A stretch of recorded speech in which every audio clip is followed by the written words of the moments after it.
Hi, everybody. Good evening. Welcome to the webinar. This webinar is for and about siblings and family. It is Tuesday, August 9th, 2016. So tonight what we'd like to talk about or field from all of you is any questions about siblings or from a sibling. I can say some general things. We didn't have any pre-submitted questions, so those of you who are attending live tonight, we would welcome any and all questions and comments that you would have for us, and we'll get into that. So I'm going to open it up to live questions and see if there are any. And if there are not, I'm going to talk about some very general things that might be applicable to all of you if nobody has a specific question.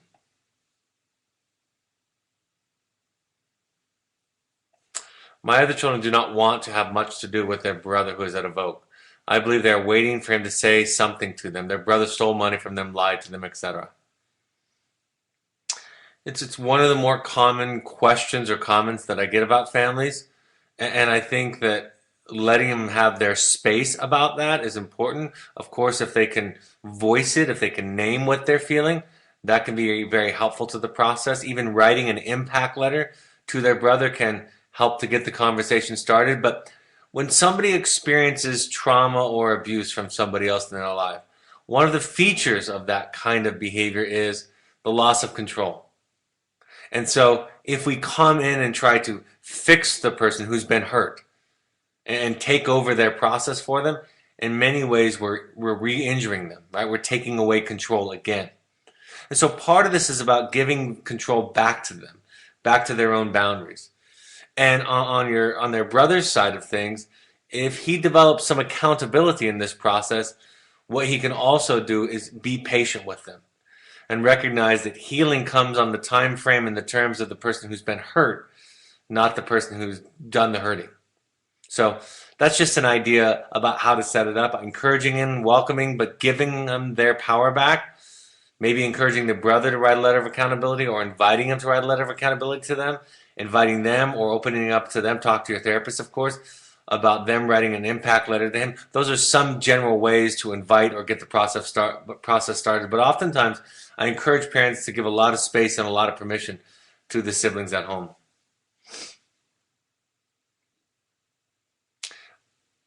What does my sister do on an average day at a vote? Let me pull up a little slide that I have that kind of shows that. I'm gonna X out of here for a second.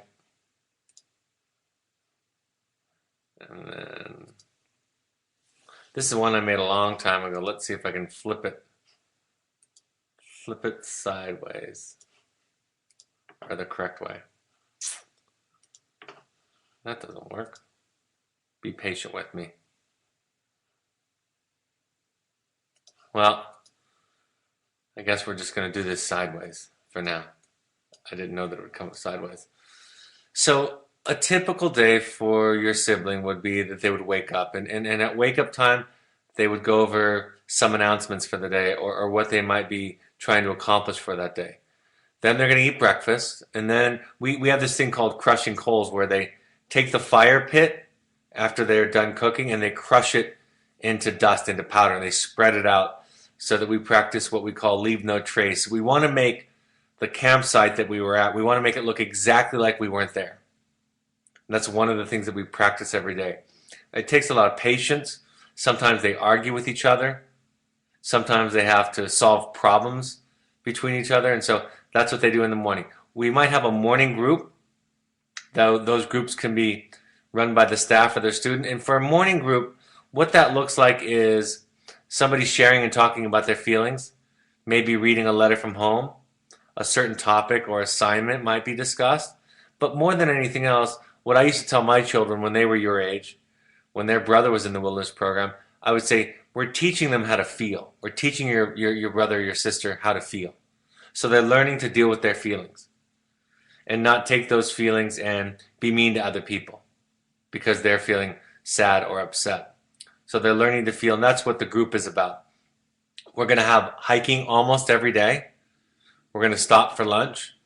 They're going to have personal time almost every day where they work on reading books or writing letters or other assignments. They have some schoolwork to do when they're with us, more hiking. Then we arrive in the afternoon or evening at our new campsite. And then everybody has a chore. Some people are in charge of setting up the cooking area. Some people are in charge of taking care of the trash. Everybody has to set up their own shelter. They build a shelter every day using a tarp, a big plastic tarp, and tying it to trees and to rocks. And so they build their own little tent every day. So everybody's doing chores and everybody's setting up their tent, and then we have dinner time. And then after dinner time, we have another group. The evening group is around the fire, and most of the time in the evening, the group is led by one of our staff members or our therapists. So they're coming up with an idea, a topic, questions for everybody to answer and talk about. All throughout the day, they can have groups, they can talk to the staff, they can talk to each other. They might have individual sessions. A couple of times a week, they have something we call layovers where they don't hike that day and they take care of things like laundry and organizing their food and their backpack, working on a lot more of their writing assignments and letters. Twice a week, they have showers. It's really cool. They heat up these cans of water. They build a little shower area. They heat up these cans of water. Then they go behind that tarp, that little shower curtain that they've made out in the wilderness. Then they wash themselves by pouring these buckets over them and washing themselves that way. Personal time is something they can work on their assignments for fun or their therapeutic assignments. We have two kinds of things that they work on. Emotional stuff, like learning how to feel, learning not to swear, learning not to be mean to other people, learning to listen. That's the emotional stuff that they work on. And then they have something called hard skills, which is learning how to bust a fire. Almost every day we're working on busting a fire, and your brother or sister is going to be able to show you that, where they rub sticks together and then they make a little tiny ember, and then from that ember they put that in a nest of leaves or bark that they've collected, and they blow it very gently until it bursts into flames. So they work on fire busting, we call it, every day.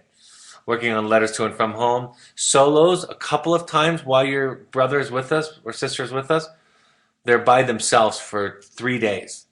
We check on them, but they don't talk to anybody. And they just sit by themselves quietly. And they think. They think about what they've done. They reflect about why they're here. It's a really good time to reflect, to think about the things that you've done. Chores happen every day, and then everything throughout the day is something that can turn into therapy, right? They can get in an argument over cooking, and then that turns into therapy. They're learning how to communicate. We also do meditation and yoga and mindfulness. That's not on here, but we teach your brother or sister how to sit quietly and feel everything. Also, how to practice gratitude for what they have in life. We teach them about gratitude and thankfulness as part of the process. And so they're almost always moving. They're always doing chores, working. We have fun games also all the time. We try to have fun games every day. They learn lots of cool campfire games that he's going to be able to teach you when he gets home. And so we try to include fun in everything that we do. But the most simple way that I could tell you what they're doing every day with all this hiking and fire making and games and groups that we're having is they're learning how to feel their feelings and not act them out on other people. And what that means is treat other people badly because they might be feeling sad or hurt or lonely or scared. So that's basically what it looks like on an average day. I hope that helps. Thanks for the question.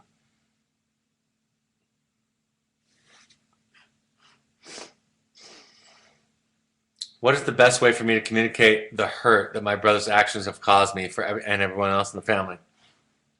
We have a webinar on the impact letter that you can watch.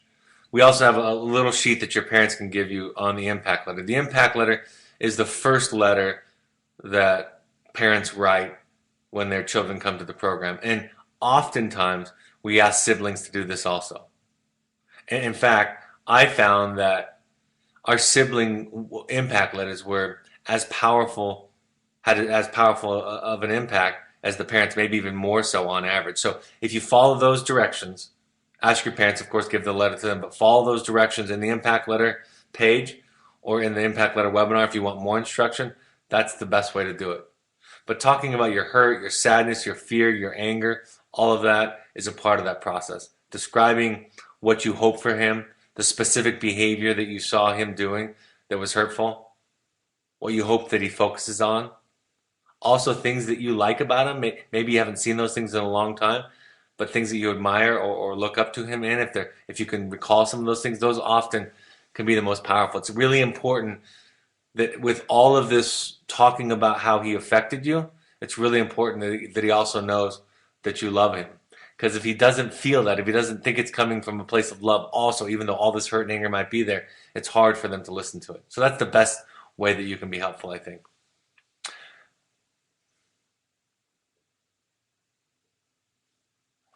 How long will my brother be gone? That's a good question. On average at Evoke, clients are here between 7 and 10 weeks. That's how long they're with us. But many of the clients, the students, the young people go on to therapeutic schools for 6 months to as long as a year and a half. So that can be the case with your brother. I don't know if that's the case. But what will happen is your parents will talk to the therapist at Evoke and anyone else they might be working with, an educational consultant or somebody like that, a therapist at home. They'll be talking to all those people and getting advice and recommendations. And then they'll make the decision based on those recommendations and what they think is best. So, the shortest that clients or that young people are with us is going to be just under 2 months. And the longest that people are going to be away is for maybe a year and a half. If your brother, I don't know how old your brother is, if he's close to being an adult, he might never come home to live again. He might not be yet an adult, but he might go from Evoke to a therapeutic school or program to living on his own. That can be the case in some cases too. And your parents are going to make that decision based on all the information that all the therapists and professionals are giving to them.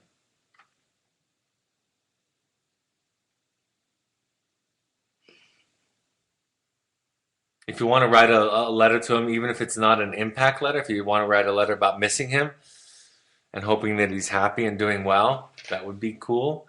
If you want to write a letter saying that you attended a webinar and asked a couple of questions, that can be cool too. I want to ask a very common question, not because there's been a couple questions already um, about how to write a letter that explains how you feel. I think probably the best thing that siblings can do to support this process, but first you have to deal with your hurt and your anger first. That's important. And that needs to be honored and respected. You get to feel that. But if you've worked through some of that and you want to know how you can be helpful, the best way you can be helpful is by learning what he or she is doing here. Watching some of the webinars, reading some of the books. Anything that we're doing that you can learn about is helpful. That makes him feel supported, her feel supported. The next thing that I'll say is if you can talk about how you can relate to some of to some of their struggles, that's the most helpful thing. Like maybe your brother or sister had a problem with anger or drugs or depression, right? Fighting with parents, whatever that is. And you might not have those same problems. But you can talk about how difficult it is to deal with your anger sometimes. You can talk about how difficult it is not to argue with your parents. Or you can talk about your own issues with peer pressure or self-esteem. That's the hardest, most vulnerable thing that we can do. And it's also the thing that makes them feel the safest. That makes them feel like they're not the only one with issues and problems. That's really, really helpful. Again, you don't have to do that if you're still in that hurt and angry place. You need to work through that. But if you're past that or working through that, that's something you can do to be helpful. Is learn about what he's doing, learn about how he's learning to communicate, learn about the program, watch a webinar or two, read any of the books that he's reading, and then talk about how you can relate to some of the struggles that he or she has had. All right, if there are any more questions on topic, I have some questions left over from last night that I can talk about. But I want to leave enough space that we can talk about any other questions regarding siblings or from siblings. So let's wait just a moment, Michael, and then we'll deal with leftover questions.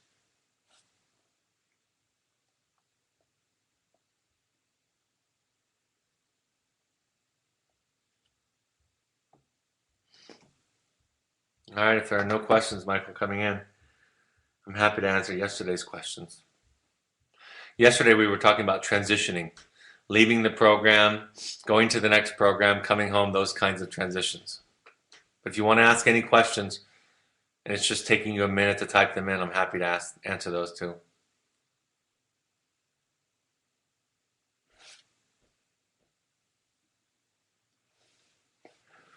Our son went to Evoke willingly and is on board for going to a transition program. What are the biggest pitfalls in this scenario? So this is a parent asking about their child came to us willingly. He was okay to come, and then he's going to a transition program, which is kind of like it's halfway to home, right? He still has some therapy and still has some support. And so, what are the biggest problems that we see? I think the biggest problems that we see in this scenario is that there's less support. Wilderness therapy is so supportive. It has so much therapy support, so much staff support, so much of an ability to talk. And when you remove some of that support, it can be difficult. And a lot of our clients and students think that they're done when they're done with us. And many of them do very, very well with us. And so making the mistake of thinking that you're done, I'll say this to all of you tonight, even though we're not having that same discussion as we had last night, you're never done learning, right? I made the joke last night, although it wasn't really a joke. I think my grandparents, based on what my mom told me and what I saw as I grew up, I think they knew everything at 30 years old. I think they stopped learning. I think they thought they had all the answers and had nothing left to learn in their life. And that's a real recipe for trouble. Think about it in any subject, any area in life. If you've learned all there is to know, then you can't be open to new ideas. You can't be open to new concepts, new developments, a new way of being. It's very important to never be done with this process. And so I think that's the biggest pitfall is that support is less, number one. And number two, the belief that we finish and we're done learning. We don't have things to learn left. Those are the biggest pitfalls I see.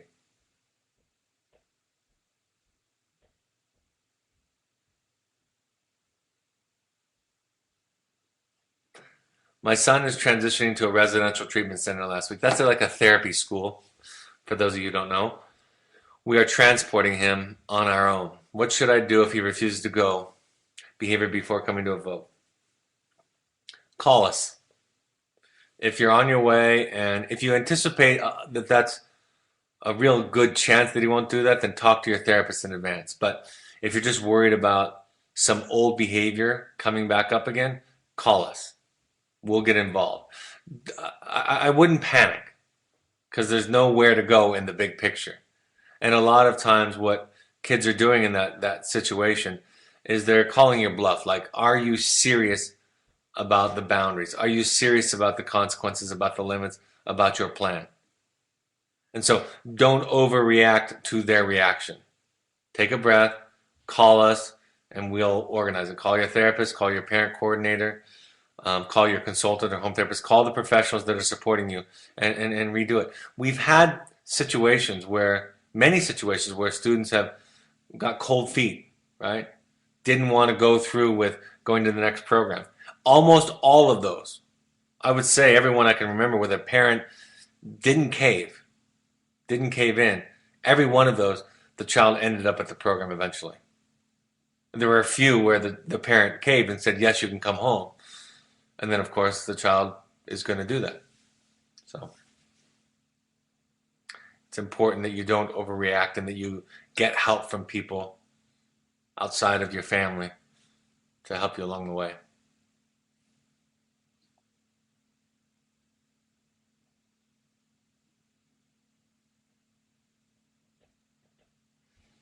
All right, looks like we have no more questions. I'll go through a few more announcements. Then if there are any questions that come in, we can take them. Gotta get rid of that pointer, don't I?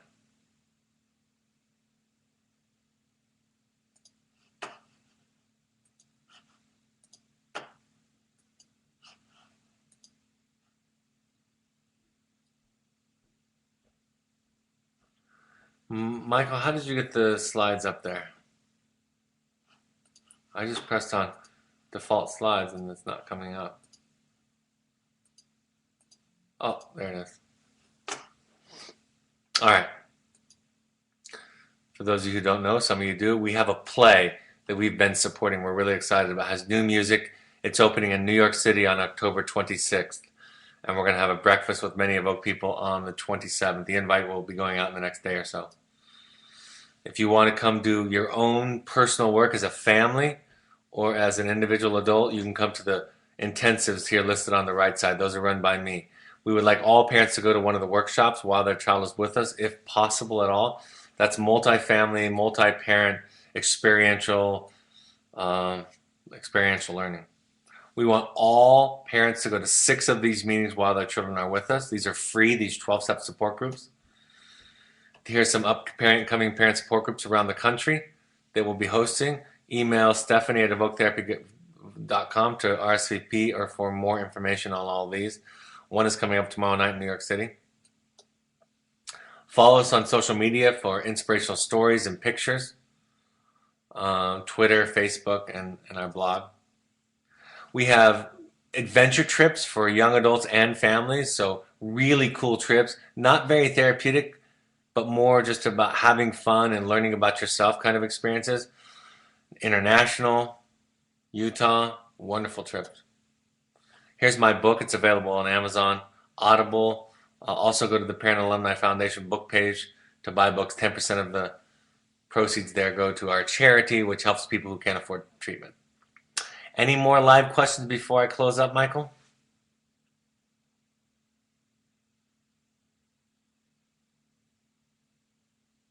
All right.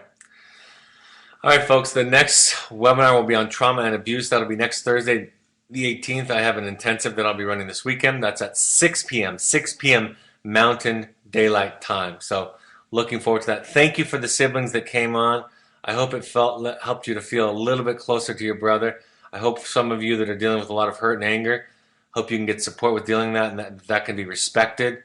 And if you're interested in supporting your brother or sister more, then learn more about us and share some of your own difficulties. Thanks for joining us, and for the rest of you, I'll see you next Thursday, the 18th at 6 p.m. Mountain Time. Take care. Bye-bye.